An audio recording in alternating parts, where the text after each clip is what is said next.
Hello friends, मैं कमेंटोर AK Singh और आज फिर हम अपने PRT यानी कि KVS PRT का साइको का भाग देखेंगे, यानी कि हम पेडागोजी का भाग देख रहे हैं। चलिए, तो सबसे पहला क्वेश्चन देखते हैं। पहला क्वेश्चन हमारे इस भाग में क्या कह रहा है। क्वेश्चन नंबर 111 देखिए। आम अर्थों में शिक्षण अधिक अभिषमात्मक का अभिप्राय क्या है। देखिए, शिक्षा देने की तीव्र इच्छा, शिक्षा के प्रति संपूर्ण शिक्षा देने की क्षमता। यानी कि एक तरह से ये जो क्वेश्चन है, किसी ने सीटेट का पेपर दिया है ढंग से, जिसे कहते हैं ढंग से, वही सीटेट के पेपर में घुमा फिरा के जो क्वेश्चन पूछा गया है वही यहाँ पर पूछा गया है ओल्ड पेपर में, यानी कि इसका आंसर हो जाएगा उपयुक्त सभी। चलिए, क्वेश्चन नंबर 112 देखते हैं। निम्नलिखित में से किसे एक प्रोजेक्ट सहायता सामग्री नहीं माना गया था। यानी कि किसको नहीं माना गया, तो वो है ब्लैक बोर्ड, यानी ब्लैक बोर्ड नहीं है। चलिए, क्वेश्चन हम टाइम हमारे पास कम बचा है, यानी कि आज है 18 तारीख, शिवरात्रि है, और शिवरात्रि का मतलब बम बम भोले बोलिए और अपना एग्ज़ाम की तैयारी करते जाइए, जिससे आपको क्या हो, सफलता मिलती रहे। ठीक है, जो हिंदू धर्म नहीं मानते या किसी भी धर्म को मानते हैं, अपने धर्म को मानिए और अपनी तैयारी को लग जाइए, क्योंकि धर्म और मेहनत दोनों ज़रूरी होती है। कोई ये कहता है कि मेहनत से सब कुछ मिलता है। देखिए, मेहनत से सब कुछ मिलता है, पर जो हमारा धर्म होता है, हमारे अध्यात्म होते हैं, वो हमारे माइंड को एक जगह कंट्रोल करने में बहुत ही महत्वपूर्ण कार्य करते हैं। इसलिए सामाजिकरण में इस धर्म का बहुत ही महत्वपूर्ण भाग होता है। चलिए, क्वेश्चन नंबर 113 देखते हैं। छात्रों में सही मूल्यांकन के लिए निम्नलिखित में किस विधि का प्रयोग किया जाता है। देखिए, जब इस तरह की बात आती है तो आपको पता ही है किस तरह की। एक चीज़ आप याद रखना, जब मूल्यांकन की बात हो और देखिए मूल्यांकन की बात हो और आपको CCE कहीं दिख जाए, यानी कि सतत मूल्यांकन दिख जाए, तो वही इसका आंसर होगा, यानी कि सतत मूल्यांकन। आगे हम ऑप्शन देखेंगे भी नहीं, तो आपको वही आंसर मिलेगा। चलिए, क्वेश्चन नंबर 114 देखते हैं। बच्चों का पहला शिक्षक कौन होता है। तो उसकी माँ होती है। याद रखना, पहले माँ होती है जिसने माता पिता दिया है। देखिए, सामाजिकरण और पहला जो टीचर होता है उसकी माँ होती है, फिर उसके बाद होता है उसके पिता, यानी कि फादर। ठीक है, फिर उसके बाद उसका भाई या बहन, भाई या बहन।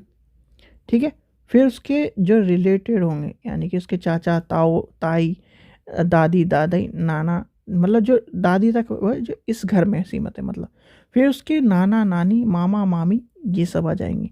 इस तरह से चलते जाते हैं हमारे रिश्ते, और ये सिर्फ कर्म से ही चलते हैं, यानी कि एक कर्म से ही चलेंगे। यानी कि देखिए, आपको आज बताते हैं, थोड़ा सा ध्यान रखना। पहले आएगी मदर, फिर उसके बाद सेकंड स्टेप में आएगा फादर, फादर के बाद होते हैं brother sister, bro and sister. ठीक है, ये अगर उसके हैं तो, रियल की बात कर रहे हैं, ये एक ही उसमें। फिर कौन आएगा, फिर उसके आएंगे चाचा चाची, यानी कि चाचा चाची।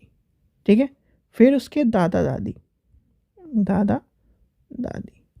ठीक है, यहाँ तक की बात आपको समझ में आएगी। ये इस तरह से रिश्ते रहते हैं। ठीक है, ये पहला, दूसरा, तीसरा, चौथा, पांचवा। ठीक है, यहाँ तक आगे फिर आपके आ जाएंगे नाना नानी, मामा मामी। इस तरह से रिश्ते बढ़ते चल जाएंगे।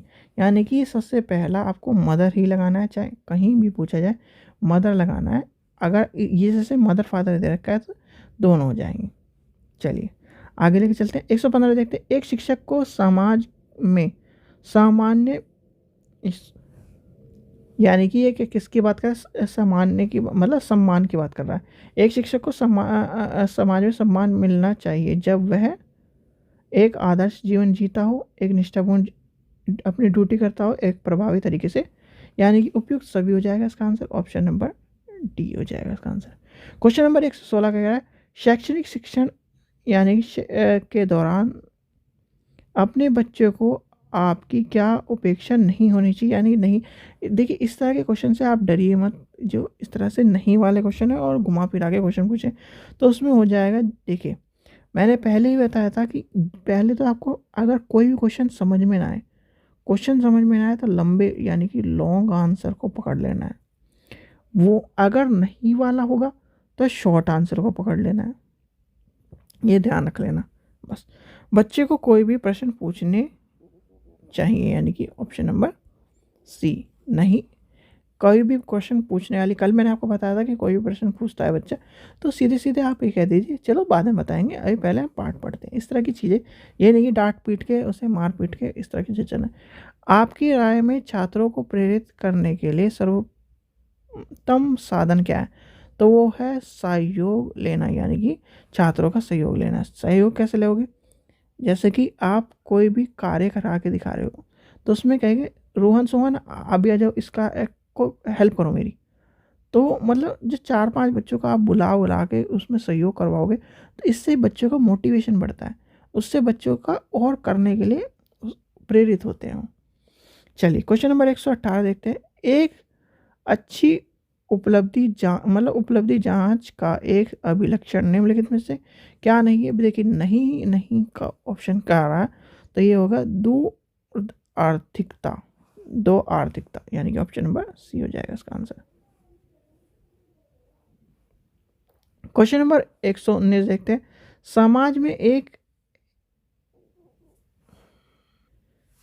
एक एजेंट के रूप में एक स्कूल के प्राथमिक कार्य क्या है? बच्चे को अपने परिवेश को समझने में मदद करना। क्यों एजेंट कहा है, यानी कि एजेंट क्यों कहा जाता है स्कूल को? किसी ने कभी ये सोचा एजेंट क्यों कहा जाता है? देखो आपने LIC एजेंट सुना है, सबसे आसान तरीका मैं बताता हूँ। LIC एजेंट सुना है?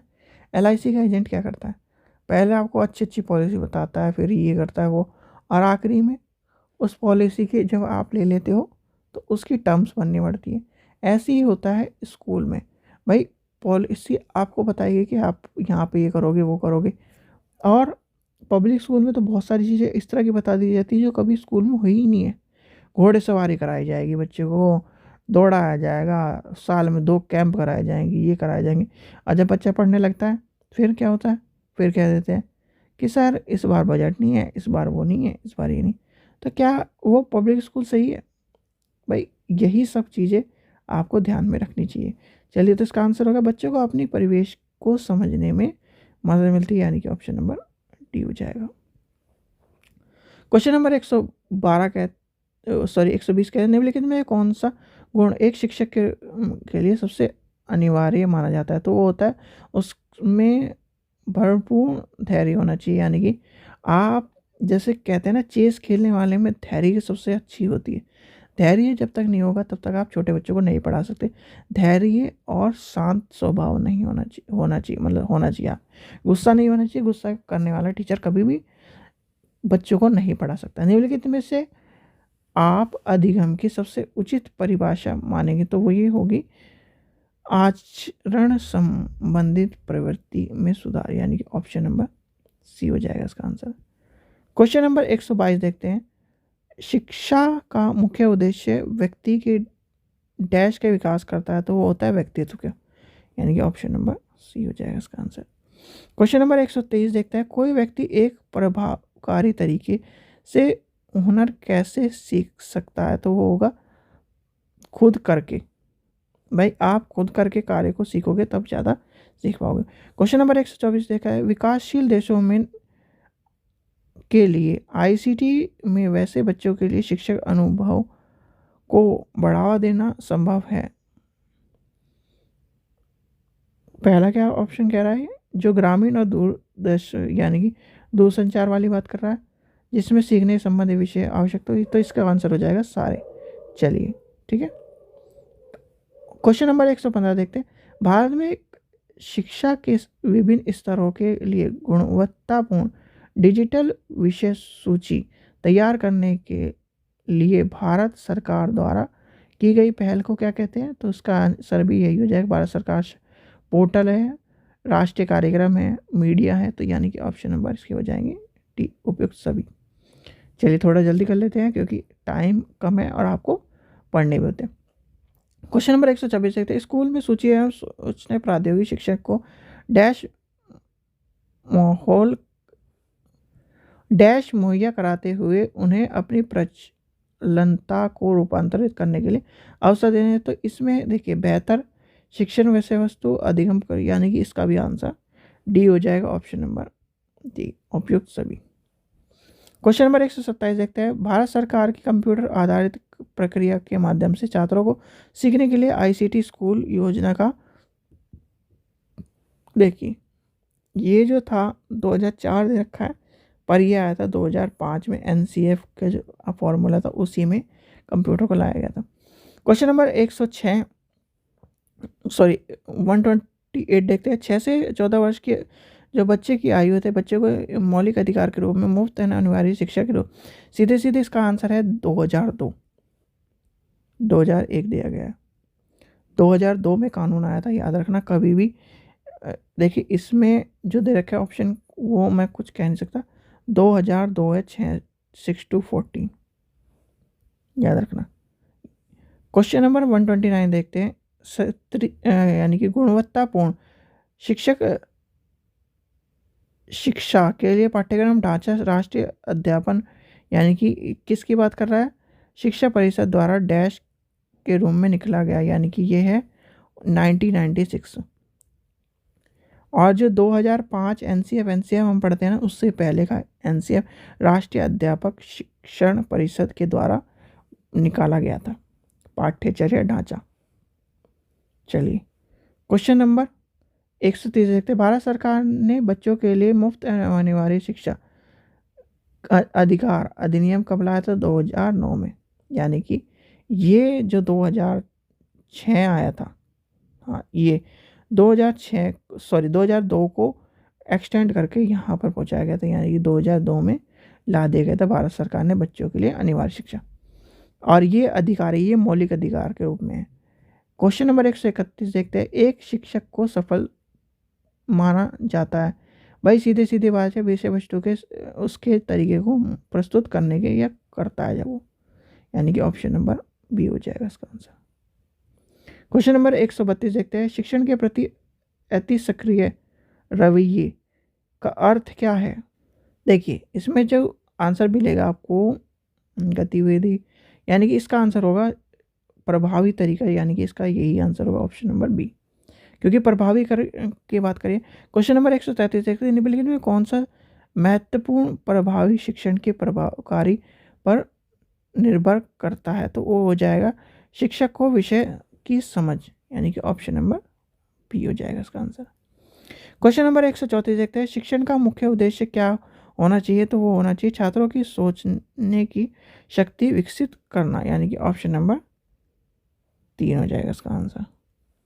क्वेश्चन नंबर 135 देखते हैं, शिक्षक निम्नलिखित में से किस शिक्षण संबंधी सहायक सामग्री का उपयोग करता है? तो देखिए आगे देखते हैं, शिक्षक को रोचक बनाने के लिए, यानी कि वो जो टीचर टीचिंग एड्स का यूज़ करता है वो किस लिए यूज़ करता है? एक तो बच्चों को याद हो जाए सब कुछ, दूसरा आप क्यों टीचिंग एड का यूज़ करोगे? क्योंकि वो रोचक बना रहा है, उसको इम्पोर्टेंस दे रहा है। भाई इम्पोर्टेंस क्या है? अगर ज्ञान ही प्राप्त नहीं कर पाएगा तो आप क्या पढ़ाओगे? ठीक है, यानी कि किस चीज़ का काम करोगे, काम किस चीज़ कर रहे हो? टीचिंग का कर रहे हो, टीचिंग ही इंपॉर्टेंट है, बच्चा कुछ सीख नहीं पा रहा तो फिर तो दिक्कत हो जाएगी। क्वेश्चन नंबर 136 देखते हैं, छात्रों में मेहनत यानी श्रम को भावना विकसित करने के लिए एक शिक्षक को क्या करना चाहिए? तो वो करना चाहिए छात्रों को मेहनत करने के लिए मौका देना चाहिए, यानी कि ऑप्शन नंबर 4 हो जाएगा इसका आंसर। क्वेश्चन नंबर 137 कह रहा है, किसी हिल स्टेशन की यात्रा के दौरान यदि आप एक छात्र को वृद्ध महिला के साथ दुर्व्यवहार करता है तो वह क्या?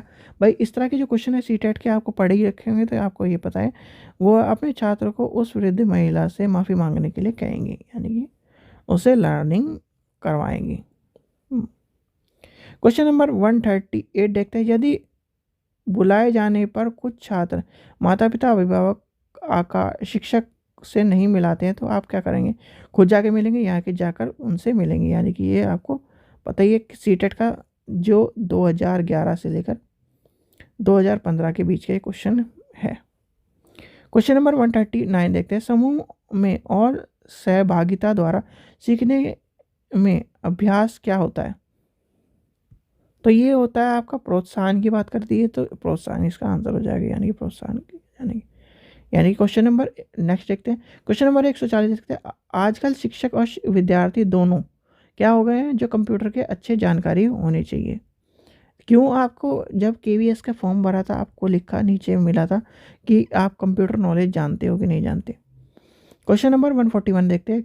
किसी पाठ्य सामग्री को एक दौर में पढ़ना डैश पढ़ाई के रूप में जाना जाता है, तो वो होता है अंतर्जलित, यानी कि ऑप्शन नंबर सी हो जाएगा इसका आंसर। क्वेश्चन नंबर 142 देखते हैं। पाठ्यचर्या निर्माण का कार्य माना जाता है, तो क्या माना जाता है? देखिए, पाठ्यचर्या का जब बात आती है, पाठ्यचर्या की जब बात आती है वो तो एक अत्यंत विषय की बात आती है, यानी कि विषय पूर्ण कार्य होने चाहिए। अब विषय पूर्ण कार्य होंगे तो इसका आंसर यही हो जाएगा इसका आंसर।